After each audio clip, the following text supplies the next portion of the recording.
Hello geeks, in this video I will show you how to make matrix screen using C programming.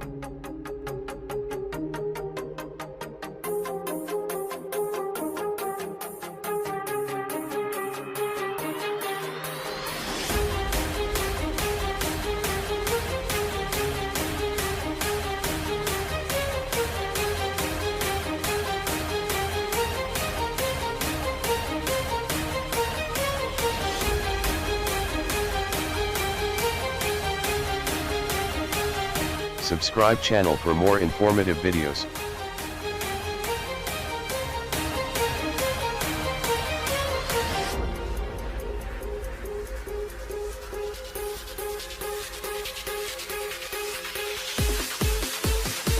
I fast forward little bit to make video as short as possible.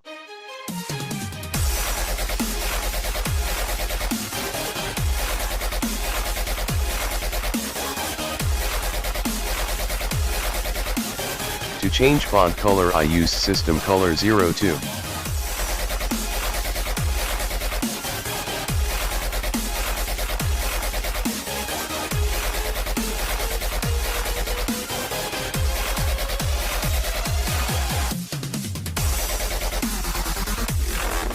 Thank you for watching. Subscribe channel for more videos.